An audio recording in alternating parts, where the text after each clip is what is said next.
நிறைய படிச்சவர். அவருடைய கடைசி 20 வருஷம் அவருடைய சயின்டிபிக் ஃபீல்டுல நம்முடைய பிரபஞ்சம் உண்மையாலுமே விரிகிறதா சுருங்குகிறதா அப்படின்னு ஒரு முயற்சியில் ஈடுபட்டார். 1921 ஒரு ஈக்குவேஷன் போட்டு நம்மளுடைய யூனிவர்சல் காஸ்மாலஜியை பேலன்ஸ் பண்ணாரு. அவர் கொடுத்த ஈக்குவேஷன் தான் யூனிவர்சல் கான்ஸ்டன்ட் அப்படின்னு சொல்லிட்டு. ஐன்ஸ்டீன் 1921 என்ன சொன்னாருன்னு பாத்தீங்கன்னா, இந்த பிரபஞ்சம் விரியவும் இல்லை சுருங்கவும் இல்லை, கான்ஸ்டன்டா இருக்கு அப்படின்னு. 1931 எட்வர்ட் ஹபிள் அப்படிங்கிற ஒரு மனிதர் ஒரு நல்ல ஒரு தூரமாக பார்க்கக்கூடிய ஒரு இதை கொண்டு வர்றார், டெலஸ்கோப் கொண்டு வர்றார். இந்த டெலஸ்கோப் பத்தி மெஷர் பண்ணி பார்க்கும்போது ஒரு 3 வருஷத்துல சொல்லிடுறாரு. 1934 சொல்லிடுறாரு, இல்ல இல்ல நம்மளுடைய பிரபஞ்சம் விரிகிறது, அது கான்ஸ்டன்ட் அல்ல, சுருங்கவும் இல்ல, விரிகிறது. ஐன்ஸ்டீன் போய் கேட்கறாங்க, சார் இந்த மாதிரி நீங்க ஒரு ஈக்குவேஷனை போட்டு பிரபஞ்சம் ஒரே ஸ்டேட்ல இருக்குன்னு சொல்றீங்களே, இப்ப ஹபிள் டெலஸ்கோப் வந்ததுக்கு அப்புறம் அது விரிகிறதுன்னு வருது, இதை பத்தி என்ன நினைக்கிறீங்க அப்படின்னு. அதுக்கு ஐன்ஸ்டீன் சொன்னதுங்க, எனக்கு ஆன்மீக புரிதல் இல்லை அப்படின்னாருங்க, எனக்கு ஸ்பிரிச்சுவல் பேஸ் இல்ல. லாஸ்ட் 20 வருஷம் ஐன்ஸ்டீனோட புக் வால்டர் ஐசக்சன் ஒரு அமெரிக்க வாஷிங்டன் போஸ்ட் ரிப்போர்ட் எழுதின அற்புதமான புத்தகத்தை படிச்சீங்கன்னா தெரியும். ஒரு வயலினிலோ ஒரு மிக அற்புதமான ஒரு மியூசிக்கல் இன்ஸ்ட்ருமெண்ட்லயே அவருடைய காலத்தை கழித்தார். அவர் என்ன சொன்னார் அப்படின்னாங்க, நான் எப்பவெல்லாம் பரவச நிலையை அடையறனோ அப்பதான் எனக்கு அற்புதமான ஒரு புரிதல் கிடைக்குது அப்படின்னு. இதே வார்த்தையை நம்மளுடைய மேத்தமேட்டிக்கல் ஜீனியஸ் ராமானுஜம் அவர்கள் சொன்னார். நான் சொல்லல, சரஸ்வதி சொல்றாங்க உள்ள இருந்து. காலையில் நான் ஒரு மந்திரத்தை சொல்லிட்டு உட்கார்ந்தனா ஆட்டோமேட்டிக்கா வரும்னு சொல்லிட்டு. இதே விஷயத்தை ஏபிஜே அப்துல் கலாம் ஐயா அவர்கள் சொன்னாங்க. ராஷ்டிரபதி பவன்ல காலங்காத்தால் 5:30 மணிக்கு அவருடைய வீணை எப்பவுமே வாசிக்கும். அதை வாசிப்பவர் ஏபிஜே அப்துல் கலாம் ஐயா அவர்கள். ஏன் அந்த சயின்ஸ் உங்களுக்கு சொல்றேன் அப்படின்னாங்க, இந்த பரவச நிலை அப்படிங்கிறது நம்மளுடைய கந்த சஷ்டி கவசத்தோட முக்கியமான ஒரு விஷயம். அது நம்ம லாஸ்ட் வருவாங்க இன்னொரு 3 நிமிஷத்துக்கு அப்புறம். பெரியார் அவர்கள் 1917 நமக்கு பக்கத்து மாவட்டத்து ஈரோட்டில் பாத்தீங்கன்னா அவர் தான் முனிசிபல் தலைவரா இருக்கார். சிறப்பாக செயல்படுறாரு முனிசிபல் தலைவரா. நிறைய குடிநீர் வசதி எல்லாம் ஏற்படுத்தி கொடுக்கிறார். அப்ப நம்ம உலகத்தை பொறுத்த வரைக்கும் பாத்தீங்கன்னா நம்மளுடைய புரிதல் என்ன அப்படின்னா, உலகம் அப்படிங்கிறது ஃபுல்லா மேட்டர். அது எலக்ட்ரான், புரோட்டான், நியூட்ரான், 3 விஷயம் தான், கம்ப்ளீட் மேட்டர் தான் நம்மளுடைய புரிதல். 1959 முதல் நோபல் பிரைஸ் பிசிக்ஸ்ல எது கொடுக்கிறோம் அப்படின்னாங்க, காஸ்மாலஜி கொடுக்கிறோம். அதுதான் பிசிக்ஸ்ல கொடுத்த முதல் நோபல் பிரைஸ் காஸ்மாலஜி. எது கொடுக்கிறோம் அப்படின்னா, வாங்கிய பெண் அவங்க என்ன ரிசர்ச் பண்றாங்க அப்படின்னா, உலகத்துல மேட்டர் மட்டும் கிடையாது, வேற ஏதோ ஒரு சக்தி இருக்கு, என்னன்னு எங்களுக்கு தெரியல, எனக்கு அது பேர் வைக்க தெரியல அப்படிங்கிறார். சோ ஒரு நோபல் பிரைஸ் எனக்கு தெரியவில்லைன்னு சொன்ன ஒரு லேடிக்கு நாம் 1959 கொடுக்கிறோம். காஸ்மாலஜில 2வது நம்ம கொடுத்த நோபல் பிரைஸ் 2011. அந்த 1951 எனக்கு தெரியலன்னு சொன்ன அந்த அம்மாவை 2011 நம்ம கண்டுபிடிச்சிட்டோம். நம்ம சொல்ற டார்க் எனர்ஜின்னு ஒண்ணு இருக்குங்க, டார்க் மேட்டர்னு ஒண்ணு இருக்கு. மேட்டர் மட்டும் கிடையாது, அந்த பிரபஞ்சத்திலே இன்னொரு விஷயம் இருக்கு, அதுவும் எங்களுக்கு என்னன்னு தெரியல. இப்பதான் யூனிவர்ஸ்ல நாங்க எல்கேஜில இருந்து யூகேஜிக்கு போறோம். நீங்க போய் நோபல் சைட்டேஷனை படிக்கணும். நோபல் வெப்சைட்ல போய் அந்த சைட்டேஷனை படிச்சீங்கன்னா உங்களுக்கு தெரியும் எப்படிப்பட்ட முட்டாள்கள்லாம் நம்ம முன்னாடி ஆன்றோர்கள் சான்றோர்கள்னு பேசிட்டு இருக்காங்க தமிழ்நாட்டில் அப்படின்னு. 2011 பாத்தீங்கன்னா சைட்டேஷன்ல சொல்லியிருப்பாரு. இப்பதான் நாங்க எல்கேஜில இருந்து யூகேஜிக்கு போறோம் காஸ்மாலஜில. அது என்னன்னு கண்டுபிடிக்க முடியல, பட் அது டார்க் மேட்டர் நாங்க சொல்லுவோம், டார்க் எனர்ஜின்னு சொல்லுவாங்க. கிட்டத்தட்ட 3 நாடுகள், சுவிட்சர்லாந்து, பிரான்ஸ் அண்ட் பெல்ஜியம், அவ்வளவு பணம் செலவு பண்ணி பிரான்ஸ், பெல்ஜியம், சுவிட்சர்லாந்து பார்டர்ல 60 கிலோமீட்டருக்கு ஒரு பெரிய ஒரு குழியை வெட்டி பூமியிலிருந்து கிட்டத்தட்ட பாத்தீங்கன்னா ஒரு 1 கிலோமீட்டர் கீழே முதல் முறையா அதை எக்ஸ்பெரிமெண்ட் பண்ணி பாக்குறோம். என்னையா அது டார்க் மேட்டருங்கிறான், டார்க் எனர்ஜிங்கிறான். இத்தனை நாளா பிசிக்ஸ்ல நான் படிக்கும் போதெல்லாம் பாத்தீங்கன்னா மேட்டர் தான் படிச்சிருக்கேன். 3வது 4வது புரோட்டான், நியூட்ரான், எலக்ட்ரான் தான் சொல்லி கொடுத்துருக்காங்க. ஏன்னா உங்களுடைய குழந்தைகள் இப்ப வேற விஷயத்தை படிச்சிட்டு இருக்காங்க உங்களுடைய பிசிக்ஸ் புக்ல. அதை போட்டு ஹிக்கிங்ஸ் பாசம் அப்படின்னு ஒரு புதுசா ஒரு பொருளை கண்டுபிடிக்கிறோம், ஆன்டி மேட்டர். அதாவது புரோட்டான், எலக்ட்ரான், நியூட்ரானை தாண்டி ஆன்டி மேட்டர்னு ஒரு சப்ஜெக்ட் இருக்கு அப்படின்னு சொல்லிட்டு 2016 ஹிக்கிங்ஸ் பாசம் அப்படின்னு நம்ம கண்டுபிடிக்கிறோம். இது எல்லாமே எங்க முடிவு பெறுது அப்படின்னாங்க, 2019 பிசிக்ஸ்ல எகைன் நோபல் பிரைஸ் கொடுக்கிற காஸ்மாலஜி. உலகம் பாருங்க எவ்வளவு வேகமா இயங்கிட்டு இருக்காங்க. வெஸ்டர்ன் சயின்ஸ், அமெரிக்கன்ஸ், பிரிட்டிஷர்ஸ் எல்லாமே பாத்தீங்கன்னா வேகமா இப்ப காஸ்மாலஜி தான் அவ்வளவு ஆராய்ச்சி நடக்குது. 1951 அப்புறம் 2011 டக்குன்னு 8 வருஷத்துல 2019 3வது நோபல் பிரைஸ் இன் காஸ்மாலஜி. முதல் முறையாக ஒரு நம்பர் கொடுத்திருக்கோம். இந்த உலகத்துல அண்ட பிரபஞ்சத்துல 5% மட்டும்தான் மேட்டர், only 5%. அது proton, electron, neutron. 95% is dark matter. அது தெரியாது, புரியாது, புரியறதுக்கு ரொம்ப கஷ்டப்படணும் அப்படின்னு. இப்ப 2020 ஜனவரியில முதல் முறையாக ஒரு நம்மளோட ஸ்பேஸ் ஆர்பிட்டர் ஒண்ணு இந்த டார்க் மேட்டர், டார்க் எனர்ஜின்னு சொல்லக்கூடிய விஷயத்தை போட்டோ எடுக்குது. ஏதோ மிகப்பெரிய ஒரு விஷயம். நீங்க எத்தனை பேர் அந்த போட்டோவை பார்த்தீங்கன்னு தெரியல. ஒரு ஸ்டார் நம்ம சொல்ற அந்த மேல மில்லியன்ஸ் ஆஃப் ஸ்டார் வந்து ஒரு லைட் அங்க போய் அந்த ஸ்டார் இறந்து போகும்போது அந்த லைட் எப்படி அப்சர்வ் பண்ணுதுன்னு ஒரு போட்டோ. முதல் முறையாக செத்து போற ஒரு ஸ்டாரை வந்து அவங்க போட்டோ எடுக்கிறாங்க, டையிங் ஸ்டார்.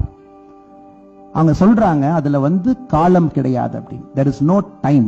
டீப் ஸ்பேஸ்ல வந்து நேரம்னு ஒண்ணு கிடையாது. நாம எல்லாம் முட்டாள்கள் மாதிரி நேரம்னு சொல்றோம், அதுக்கு ஒரு இது விஷயம்னு சொல்லி சொல்றோம்.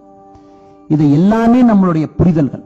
நம்மளுடைய யோக சூத்திரம் பதஞ்சலி அவர்கள் 2500 வருஷத்துக்கு முன்னாடி தில்லை நடராஜர் கோயில் உட்கார்ந்து எழுதின யோக சூத்திரத்துல 2500 வருஷத்துக்கு முன்னாடி இதே விஷயத்தை அவர் பேசுறார். 8 நிலையில ஒரு மனிதன் வந்து சமாதி அடையலாம். அதுல வந்து யோகா இருக்கு, பிராணாயாமம் இருக்கு, ஆசனா இருக்கு, பிரத்திகாரா இருக்கு, தாரணா இருக்கு, தயானா இருக்கு, தியானம் நாம சொல்லுவோம். 8வது முறை வந்து சமாதி. அந்த 5, 6, 7, 8 அப்படிங்கிறது பரவச நிலை. பரவச நிலை அடைஞ்சிட்டீங்க அப்படின்னா இன்ட்யூஷன் அப்படிங்கிறது ஒன்று கிக் ஆகும் அப்படின்னு. இதெல்லாம் எப்பவோ நம்ம பேசியாச்சுங்க. அந்த நிலையில வந்து நேரம் கிடையாது அப்படின்னு. இதே ஒரு மனிதர் வந்து சொல்றாரு, புறநானூறு வந்து முட்டாள்கள் எழுதியது, முட்டாள்கள் படிப்பது, அறிவில்லாதவர்கள் வந்து அதை பத்தி ஆர்கியூ பண்ணுவாங்க அப்படின்னு. ஏன்னா புரிதல் இல்லாதனால இப்ப இருக்கக்கூடிய பிசிக்ஸ் புக்கை வந்து உங்க குழந்தைங்க படிக்கும்போது proton, electron, neutron, anti matter அப்படின்னு ஒரு சப்ஸ்டன்ஸ் இப்பதான் லாஸ்ட் 8 வருஷமா நம்ம புக்ல சேர்த்திருக்கோம். ஏன்னா திரும்ப திரும்ப சொல்ற அப்படின்னாங்க, சயின்ஸ் எப்பவுமே ரிலிஜனை கம்பேர் பண்ணும்போது மினிமம் பல நூற்றாண்டுகள் பின்னாடி இருக்கும். ஏன் 1959 அந்த பெண்மணி வந்து சொல்ல தெரியல, டார்க் மேட்டர்னா என்னன்னு சொல்ல தெரியலன்னா ஆசிலோஸ்கோப் இல்ல, மெஷர் பண்ண முடியல. அதுக்கு நமக்கு ஒரு 50 வருஷம் ஆச்சு. அதுக்கு ஒரு ஆசிலோஸ்கோப் கண்டுபிடிச்சு எவ்வளவு ஒரு வைப்ரேஷன் வருதுன்னு கண்டுபிடிக்கிறதுக்கு நம்ம அவ்வளவு வருஷம் ஆச்சு. 2016 கண்டுபிடிச்சோம். இன்னும் டார்க் மேட்டர், டார்க் எனர்ஜி அங்க நேரம் இல்லைன்னு சொல்றாங்களே, மில்லியன்ஸ் ஆஃப் மைல்ஸ் அவே வேற ஒரு கேலக்சியில இன்னும் ஒரு 350 வருஷமே. இப்ப ஏன் வந்து கந்தர் சஷ்டி கவசம் வந்து இவ்வளவு ஒரு ஃபேமஸ் ஆகி லாஸ்ட் ஒரு 6 மாசமா எல்லாம் பேசிக்கிறாங்க? எனக்கு உண்மையை சொல்ல போனா எனக்கு கந்தர் சஷ்டி கவசம் வந்து ஒரு மந்திரமாகத்தான் நான் பார்த்துக்கிட்டு இருந்தேங்க. என்னுடைய அக்கா வந்து அவங்களுடைய குருவை வச்சு ஒரு புத்தகம் எழுதிட்டு இருக்காங்க கந்தர் சஷ்டி கவசத்தை பத்தி. Pure science. ஒரு வார்த்தையும் அவங்க வந்து டிசிபிள் பண்ணி எழுதிட்டு இருக்கும்போது நான் கேட்டேன், எனக்கு கொஞ்சம் சொல்லிக் கொடுங்க அப்படின்னு சொல்லிட்டு. நான் 2 விஷயத்தை மட்டும் தான் சொல்ல போறேங்க இன்னைக்கு. லாஸ்ட் நான் என்னோட முடிவில் இருக்கேன். சஷ்டியை நோக்க சரவண பவனார், சிஸ்டருக்கு உதவும் செங்கிரில் வேலோன். இதான் அப்படிதான் நம்ம ஆரம்பிக்கிறோம். கிட்டத்தட்ட 22 நிமிஷம் போற மிகப்பெரிய ஒரு மந்திர ஒரு பாடல் இது. இப்ப இதை வந்து நாம ஒரே நிமிஷம் மட்டும் ஆர்கியூ பண்ணுவோங்க. சஷ்டி அப்படிங்கிறது என்ன? அதான் ஆரம்பிக்கிறது. பாடலோட ஆரம்பம் வந்து சஷ்டி. இது வந்து 6 நிலைகள் அப்படின்னு நம்ம சஷ்டியை வந்து ஒரு தமிழ் அகராதியில வந்து பிரிக்கிறோம். 6 நிலைகள் இருக்கக்கூடிய ஒரு மனிதன் வந்து அந்த பரவச நிலை உணரக்கூடிய ஒரு விஷயம் சஷ்டி. நோக்கு அப்படிங்கும் போது தொடர்பு. 6 நிலைகளில் ஒரு தொடர்பு. எங்க தொடர்புங்க? சரவண பவனார் அப்படிங்கிறோம். சர அப்படின்னா அது வந்து ஒரு அசைவு, ஒரு அசையும் பொருள். சர அப்படிங்கிறது அசையும் பொருள். உங்க உடம்புல இருக்கிற ஒரே அசையும் பொருள் உங்களுடைய மூச்சு, அது மட்டும்தான் அசையும் பொருள். வன அது வளைவு, ஒரு வளைவான ஒரு ஸ்பைனல் கார்டுல மேல போகுது அந்த மூச்சு. ஈர்க்கும் சக்தி, அதான் பவர் அப்படிங்கிறோம். பவர்ங்கிறது அந்த ஈர்க்கும் சக்தி. அதே பவம் அப்படிங்கிறது பிறப்பு. அதாவது உங்களுடைய மூலாதாரத்திலிருந்து ஒரு பரவச நிலையிலே உங்களுடைய வே எனர்ஜி அப்படின்னு ஒரு புதுசா ஒரு எனர்ஜி இப்ப சயின்ஸ் சொல்லுது. அது அப்படியே கீழே மூலாதாரத்திலிருந்து உங்களுடைய தண்டுவடத்துல ஸ்பைனல் கார்டில் அப்படியே மேல அந்த பரவச நிலையில வரும்போது பாத்தீங்கன்னா வேலு கீழே இருக்கிற அதே ஷேப்ல ஸ்பைனல் கார்டு மாதிரி வரும். அது மேல போய் ஒரு வே எனர்ஜி உங்க மிடில் ஆப்ளிங்கேட்டர்ல போய் அது மேல வரும்போது அது வேலோட மேல இருக்கிற அதோடைய கூர்மையான பகுதி தர அந்த மிடில் ஆப்ளிங்கேட்டர் மேல திரும்புது அந்த எனர்ஜி. அது ஃபைனலா போய் நிற்கும் போது வந்து தீட்டா ஸ்டேஜ்ல, தீட்டா வேவ்ஸ் நம்ம இப்பதான் வந்து சயின்ஸ் சொல்லுது, யூனிவர்சிட்டி ஆஃப் கலிபோர்னியா சொல்றாங்க. பயங்கரமான யோகா பண்ணீங்கன்னா தீட்டால இருக்கும் உங்க பிரெயின், அற்புதமான நிலையில இருக்கும். இதைத்தாங்க நம்ம சொல்றோம். பல காலத்துக்கு முன்னாடி 350 வருஷத்துக்கு முன்னாடி ஆசிலோஸ்கோப் கிடையாது, ஒண்ணும் கிடையாது, டார்க் எனர்ஜி பத்தி ஒரு புரிதல் கிடையாது. அப்பவே நம்ம பேசிட்டு போயிட்டாங்க. நெக்ஸ்ட் பாத்தீங்கன்னா இன்னும் ரொம்ப இன்ட்ரெஸ்ட், சிஸ்டருக்கு உதவும் செங்கதிர் வேளாண். இத வந்து ஒரு கூட்டம் வந்து சிஸ்டர்னா அவங்க எல்லாம் பாவம் இங்கிலீஷ் அறகுறையா படிச்சவங்க, SISTER, அதான் சிஸ்டர் அப்படின்னு வச்சுக்கிட்டாங்க. சிஸ்டர் அப்படிங்கிறது சித்தி அடைந்த மறைப்பொருள் உணர்ந்த அவர் தான் சிஸ்டர். அவங்க மட்டுமே புரிந்து கொள்ளக்கூடிய ஒரு செங்கதிர் சக்தி. சிஸ்டருக்கு உதவும் செங்கதிர் வேளாண் அப்படிங்கும் போது நீங்க டீப் யோகால பார்க்கும்போது உங்களுக்கு ஒரு ஃபீலிங் கிடைக்கும். ஒரு செங்கதிர் ஒரு you get a very nice feeling இந்த இடத்துல வரும். சிஸ்டருக்கு உதவும் செங்கதிர் வேளாண். அப்படி நீங்க அவ்வளவு க்ளோஸா அந்த பரவசனில் அடையும் போது உங்களுக்கு அந்த பரம்பொருளை நீங்க அனுபவிக்க உங்களுக்கு ஒரு வாய்ப்பு கொடுக்கும் போது செங்கதிர் வேலோன பாப்பீங்க அப்படின்னு. சோ வேல் அப்படிங்கிறது பாத்தீங்கன்னா அதோடைய பொருளே வந்து இதுதான். வேற இதுல வந்து நீங்க அதிகமா எதுவுமே வந்து பார்க்கணும்னு அவசியம் கிடையாது. ரெண்டாவது பாதம் இரண்டில் பன்மணி சதங்கை கீதம் பாட கிண்கிணியாட. பாதம் என்னங்க? உங்களுடைய 2 கால். எல்லா நர்வஸ் சிஸ்டமும் இங்கிருந்து ஆரம்பிக்குது. அது வந்து central nervous system, peripheral nervous system சொல்றோம். இந்த நர்வஸ் சிஸ்டம் தான் மேல போய் உங்க ஸ்பைனல் கார்டுக்குள்ள உள்ள போகுது, உங்களுடைய மிடில் ஆப்லங்கேட்டாக்கு போகுது, வே சக்தியை ஜெனரேட் பண்ணுது, தீட்டா வேவுக்கு போகுது. இது எல்லாமே வைப்ரேஷன் கிரியேட் பண்ணுது.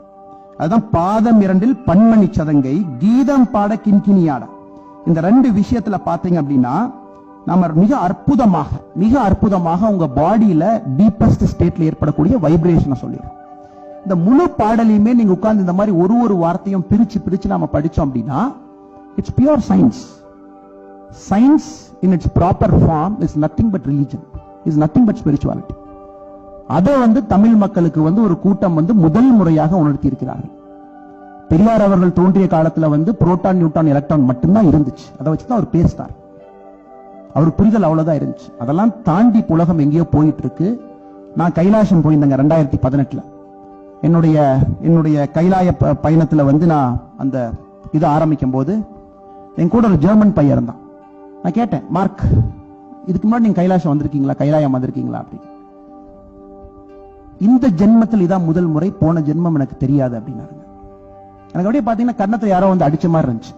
நாமெல்லாம் இந்தியர்னு சொல்றோம், ஒரு ஆழ்ந்த ஒரு நாட்டில இருந்து வந்திருக்கோம், ஸ்பிரிச்சுவல் நாடுன்னு சொல்லி சொல்றோம். ஒரு ஜெர்மனியில் இருக்கிற மார்க் வந்து எனக்கு சொல்லி கொடுக்குறாரு, இந்த ஜென்மத்துல தான் ஃபர்ஸ்ட்டுங்க, போன ஜென்மம் தெரியாது அப்படி. சோ நம்ம எப்பவுமே வந்து ஒரு புது விஷயத்தை கத்துக்க நினைக்கும் போது நம்மளுடைய புரிதல்கள் வந்து அதிகமாகும். சோ தமிழ்நாடு பாத்தீங்கன்னா என்னுடைய புரிதல் வந்து மக்களுக்கு முதல் முறையாக ஆன்மீகம், ஸ்பிரிச்சுவாலிட்டி, நம்மளுடைய கடவுள், நம்மளுடைய வாழ்க்கை முறையை பத்தி மிக அற்புதமான தெளிவான ஒரு ஆணித்தரமான புரிதல் வந்து இப்பதான் நடந்துகிட்டு இருக்கு. Thanks to this people are sitting here, WhatsApp, YouTube எல்லாமே எல்லா விஷயத்தையும் பேசுறோம், ஆர்கியூ பண்றோம். உண்மையாலுமே தமிழ் கடவுள் யாருன்னு ஆர்கியூ பண்றாங்க. அதோடைய முயற்சியாக இன்னைக்கு இந்த புது பொலிவோட அந்த கந்த சஷ்டி கவசத்தை வந்து நாம எல்லாம் பார்த்திருக்கோம். சோ எனக்கு பெரிய நம்பிக்கை என்ன அப்படின்னாங்க, இது வந்து ஒரு ஆன்மீகமான இடம். எப்படி வந்து நம்ம பத்தஞ்சலி முனிவர், நீங்க நெக்ஸ்ட் கேட்கலாம், பத்தஞ்சலி முனிவர் எப்படிங்க நீங்க வந்து அடிச்சு சொல்றீங்க, தமிழ்நாட்டில் எழுதினார், சில்லை சிதம்பரம் கோயில் எழுதுறாரு நீங்க கேட்கலாம். லாஸ்ட் ஒரே நிமிஷங்க, திருப்பத்தூர் பக்கத்துல போனீங்கன்னா அவரோட ஜீவ சமாதி பார்க்கலாம். திருப்பத்தூர் பக்கத்துல பதஞ்சலி முனிவரோட ஜீவ சமாதி போய் நீங்க பார்க்கலாம், இருக்குது. அது சாட்சி இருக்கு, ப்ரூஃப் இருக்கு, கார்பன் டேட்டிங் பண்ணி பார்க்கலாம். இப்ப நீங்க உடனே வந்து நிறைய பேர், எனக்கே தெரியும், திமுக நண்பர்கள் சில பேர் ஒரு ஏர்போர்ட்ல ஒரு எம்பியை பார்த்தேன், ஜென் புத்திசம் ஒரு புக் வச்சிருந்தாரு சார், டெல்லி ஏர்போர்ட்ல ஒரு எம்பி. இது பேசல, எனக்கு ஒரு பழக்கம் இல்லை, அவருக்கு எனக்கு தெரியல, பழக்கம் இல்லைங்க, பார்த்துட்டு இருந்தேன். இந்த ஜென் அப்படிங்கறதே பாத்தீங்கன்னா நாம நம்மளுடைய யோக சூத்திர சொல்ற தியானா அப்படின்னு சொல்லி சொல்றோம். நம்மளுடைய 6வது நிலை தியானம் வந்து சைனாக்கு 7ஆம் நூற்றாண்டுல போகும்போது பாத்தீங்கன்னா அது வந்து சான்னு மாறுது. ஒரு சின்ன ஒரு மருவி சான் அப்படிங்கிறோம். அது சைனால இருந்து ஜப்பானுக்கு 11th செஞ்சுரியில போகும்போது சான் பிகம் ஜென். இப்ப அதே ஜென்னை வந்து எங்கிட்ட 350 ரூபாய்க்கு நீ விற்கிற, என்னுடைய ஏர்போர்ட்ல, நம்முடைய ரயில்வே ஸ்டேஷன்ல, நல்ல நாம் அதை வாங்கி கிஃப்ட் வர பண்றோம். அதனால தமிழ் மக்கள் என்னைய பொறுத்த வரைக்கும் நீங்க உணரணும், நம்முடைய மண்ணில் எல்லாமே இருக்கு, ஒரு ஆன்மீக சக்தி இருக்கு, ஸ்பிரிச்சுவல் பேஸ் எல்லாமே இருக்கு. எந்த கட்சிக்கும் எந்த ஒரு மதத்துக்கும் எதிரானவர்கள் கிடையாது. இங்க இருக்கவங்க எல்லாமே உண்மையா பேசுறோம், இதுதான் நடக்குது. அருமை நண்பர் இப்ராஹிம் அவங்க லாஸ்ட் டைம் எங்க வீட்டுக்கு வரும்போது கூட சொன்னார், கரெக்டா அவங்க வீட்டில் இருக்கும்போது தான் ஏடிஜி லான் ஆர்டர் போன் பண்றாரு, சார் கண்டிப்பா இன்னைக்கு உங்களை குத்திடுவாங்க, கேர்ஃபுல்லா இருங்க அப்படின்னு சொல்லிட்டு. அப்ப அவர் வீட்டை விட்டு கிளம்பும்போது கூட நான் சொல்றேன், அதெல்லாம் எதுவும் கவலைப்படாதீங்க பாய், ஒன்னும் நடக்காது, தைரியமா போங்க, நீ உண்மை பக்கம் இருக்கீங்க, ஆண்டவன் பாத்துக்குவான் அப்படின்னு.